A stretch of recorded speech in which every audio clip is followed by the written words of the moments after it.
Hello engineers. So guys, आप सभी का स्वागत है अड्डा 24/7 के इंजीनियरिंग के इस प्लेटफॉर्म पे। मेरा नाम है रजत, मेरे साथ हैं प्रमोद सर। आज एक अहम चर्चा होने वाली है जो डिप्लोमा किए हुए स्टूडेंट जो कि सिविल ब्रांच के हैं, स्पेसिफिकली उनकी बात करूंगा। इनफैक्ट अदर ब्रांच के भी बच्चे ऐसे होंगे जो हिंदी मीडियम से डिप्लोमा करते हैं। स्पेसिफिकली बात कर रहा हूँ यूपी से बिलोंग करने वाले बच्चों की, बिहार से या फिर एमपी से बिलोंग, जो हिंदी भाषी क्षेत्र हैं और वहाँ पे 90% कॉलेज ऐसे हैं जहाँ पे हिंदी मीडियम से ही डिप्लोमा होता है।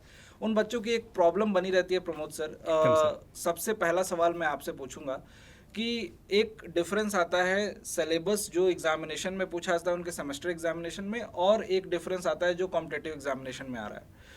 सेमेस्टर के एग्जामिनेशन की वो प्रिपरेशन जब भी बच्चा कर रहा होता है तो उसको तो सारे रिसोर्सेज मिल जाते हैं, कॉलेज के रिसोर्सेज, लेकिन जब वो कॉम्पिटिटिव एग्जामिनेशन की प्रिपरेशन कर रहा होता है तो उसको बहुत सारे चैलेंजेस मिलते हैं। किताबें जो हैं जिनमें क्वेश्चंस हैं वो इंग्लिश में हैं। इनफैक्ट मैं बाकी कॉम्पिटिटिव एग्जामिनेशन को साइड कर दूं, केवल इंजीनियरिंग एग्जाम्स की बात करूं, जेई की बात करूं, जैसे कि UP triple S C JE है, एसएससी जेई, आरआरबी जेई, इन सभी एग्जामिनेशन की बात करूँ तो यहाँ पे इनके लिए जो क्वेश्चन प्रैक्टिस के लिए बच्चों के पास रिसोर्स होना चाहिए वो प्रॉपर नहीं होता है। कॉन्सेप्ट के लिए रिसोर्स होना चाहिए वो प्रॉपर इंग्लिश में होता है, हिंदी में नहीं होता है।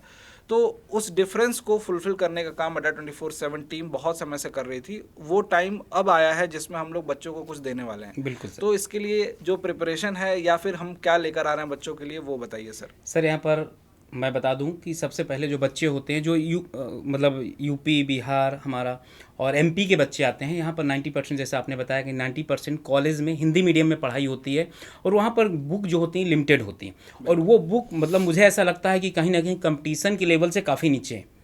अब इसके बाद जैसे उनका बीटेक कंप्लीट होने के बाद, सॉरी, डिप्लोमा कंप्लीट होने के बाद जब वो तैयारी करने के फील्ड में आते हैं, तैयारी करने आते हैं, तो वहाँ पर उनको वो लेवल की कोचिंग नहीं मिल पाती हिंदी मीडियम में जिससे वो सिलेक्शन ले सकें।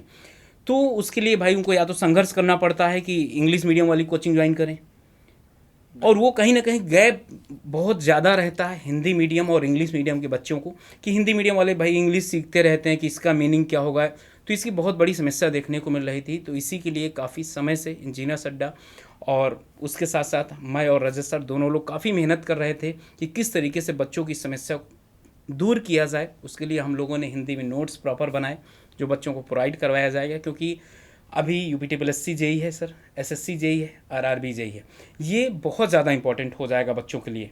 बिल्कुल सर। और इसमें एक चीज़ मुझे और लगती है ना कि जैसे बच्चा कोई इंग्लिश मीडियम का है वो इंग्लिश के टर्म्स को इजीली समझ लेता है।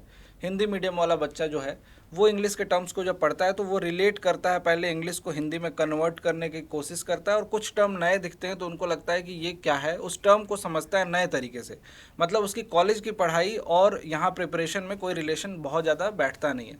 तो एक समस्या ये तो सर बनी रहती थी जिसका सॉल्यूशन हम लोग लेकर आ रहे हैं, और सारा का सारा कंटेंट जो डिलीवरी होगी बच्चों के लिए वो सारी चीज़ें हिंदी में होंगी। In fact UP triple S C JE के लिए भी और एसएससी जेई के लिए भी, दोनों के लिए बैचेस भी ला रहे हैं हम लोग। और इनफैक्ट जो बच्चे डिप्लोमा से बिलोंग करते थे, मतलब इस स्पेसिफिकली बोलूँ कि बार बार बोलते थे कि सर मुझे हिंदी में क्लास चाहिए, उन सभी की समस्या तो दूर हो जाएगी सर।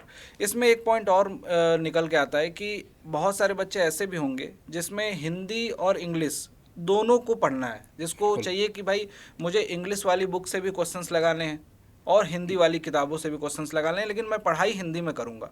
तो उसके लिए सुटेबल ऑप्शन क्या होगा सर?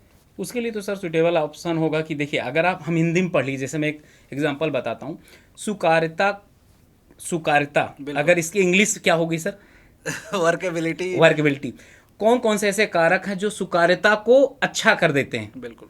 अब यहाँ पर इंग्लिश हिंदी वाला तो तुरंत समझ जाएगा क्योंकि पढ़ रखा है, लेकिन अगर यहीं पर इंग्लिश बोल दिया जाए कि कौन से ऐसे फैक्टर हैं जो कि वर्कबिलिटी को इंक्रीज करते हैं, दोनों में डिफरेंस कुछ भी नहीं है, अर्थ दोनों का सेम है, लेकिन हिंदी मीडियम वाला हिंदी बहुत अच्छे समझ पाएगा, इंग्लिश मीडियम वाला इंग्लिश बहुत अच्छे समझ पाएगा, और जो बेचारा हिंदी वाला इंग्लिश में जाएगा ना उसको समझने में टाइम लगेगा कि फैक्टर वर्कबिलिटी दोनों में, मतलब ये दोनों क्या क्या पूछ रहा। बिल्कुल। और इनफैक्ट मैं ये भी कहूँगा कि गाइज आप में से बहुत सारे ऐसे एस्पिरेंट होंगे जिनको हिंदी में नहीं पढ़ना होगा, इंग्लिश मीडियम में ही पढ़ रहे होंगे और आपको सारी चीज़ें समझ आ रही होंगी।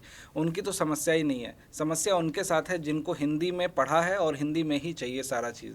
उनके लिए हम ये सॉल्यूशन लेकर आ रहे हैं और सॉल्यूशन के रूप में हम लोग उन सभी बच्चों को जो भी हमसे जुड़े हुए हैं, हमारे प्लेटफॉर्म पे जुड़े हुए हैं, उनको हम लोग सर हिंदी में सारा मटेरियल और सारा कंटेंट डिलीवर करने वाले हैं। बैचेस भी इनके नए बैचेस स्टार्ट हो रहे हैं और एक वीक के अंदर सारे बैचेस भी आपको देखने को मिलेंगे अड्डा 24/7 एप्लीकेशन पे।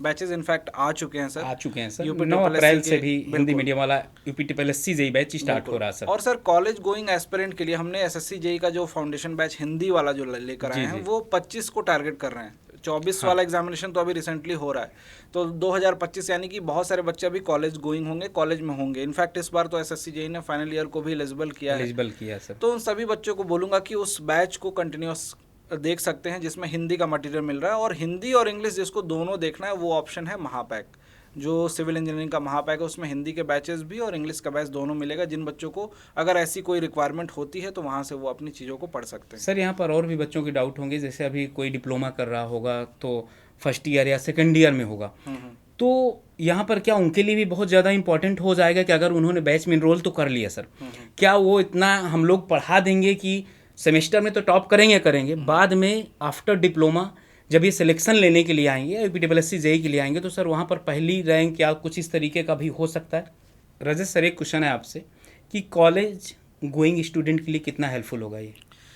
बिल्कुल सर, जो कॉलेज गोइंग एस्पिरेंट हैं जिनके सेमेस्टर की सारी किताबें हिंदी में हैं, अब वो बच्चे अगर इन क्लासेस को देखेंगे तो काफ़ी अंडरस्टैंडिंग होगी। इनफैक्ट सेमेस्टर एग्जामिनेशन में बहुत सारे बच्चे ऐसे भी होते हैं सर जिनको लगता है कि सेमेस्टर एग्जामिनेशन निकालना बहुत हार्डल है, तो सेमेस्टर एग्जामिनेशन की प्रिपरेशन करने वाले या फिर सेमेस्टर एग्जामिनेशन को अच्छे मार्क्स से क्लियर करना है तो उसके लिए बहुत ज़्यादा हेल्पफुल होगा। इनफैक्ट आपसे एक डिस्कशन भी चल रहा था सर अभी कुछ दिनों पहले ही कि सर वो सारे बच्चे जो सेमेस्टर में बार बार पूछते हैं कि नंबर कम है और कॉम्पिटिटिव एग्जामिनेशन में क्या मैं निकाल सकता हूँ, एक एवरेज स्टूडेंट हूँ, बिलो एवरेज हूँ, जिनके सेमेस्टर में मार्क्स नहीं आते हैं तो उनसे वो जज कर लेते हैं कॉम्पिटिटिव एग्जामिनेशन को। तो काफ़ी हद तक तो कॉन्सेप्ट सर सेम रहता है, लेकिन क्वेश्चन का अप्रोच, क्वेश्चन को किस तरीके से अटेम्प्ट करना है वो थोड़ा सा डिफरेंट होता है, और जिसकी वजह से जो बच्चे सही समय पर सही गाइडेंस प्राप्त करते हैं उनका सिलेक्शन भी होता है।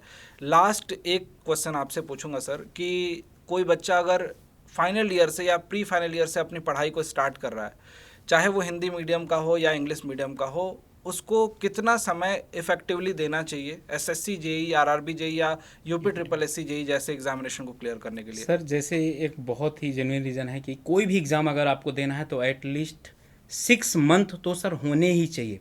प्रॉपर तरीके से एक एक कॉन्सेप्ट को क्लियर करना, उससे रिलेटेड MCQ या एप्लीकेशन सबसे ज़्यादा ज़रूरी है। अगर आप कॉन्सेप्ट पढ़ लिए तो एप्लीकेशन उसका बहुत ज़्यादा, आपको कैसे आएगा एप्लीकेशन, जब आप क्वेश्चन करेंगे। बिल्कुल। तो और अगर होता है क्या है कि लास्ट में बच्चे करते क्या, जब एग्ज़ाम आ जाता है तो फिर वो पढ़ना एकदम स्टार्ट कर देते हैं। 1 महीने 2 महीने में उनको लगेगा सर 1-2 महीने में, भाई आपको कम से कम 5 से 6 महीना चाहिए। जो भी कॉलेज पे स्टूडेंट हैं उनके लिए तो भाई बहुत ही रामबाण साबित होगा कि अगर अभी से आप ज्वाइन करेंगे, कॉन्सेप्ट क्लियर करिए। अगर आप कॉलेज में तो कॉन्सेप्ट क्लियर करिए, हर कॉन्सेप्ट, और अभी आप जो पढ़ते हैं कॉलेज पे वो कॉन्सेप्ट और जो एग्ज़ाम में कॉन्सेप्ट आता है, आपके कंपटीशन में कॉन्सेप्ट आता है, बहुत थोड़ा सा गैप होता है, उस गैप को फिल करना है। और जिस दिन आप उस गैप को फिल कर लेंगे ना, आफ्टर ग्रेजुएशन आपका पता क्या होगा, जब आप एग्ज़ाम का पेपर देखेंगे, कंपटीशन का पेपर देखें तो लगेगा यार ये तो मुझसे क्वेश्चन हो जा रहा, और आपका कॉन्फिडेंस लेवल बहुत ज़्यादा हाई होगा सर। बिल्कुल सर, लास्ट में सारी बातों को कंक्लूड करते हुए बोलना चाहूँगा गाइज़, देखो यार, आप सभी के लिए हिंदी मीडियम के बैचेस अड्डा 24/7 एप्लीकेशन पे अवेलेबल हैं इंजीनियरिंग एस्पिरेंट के लिए।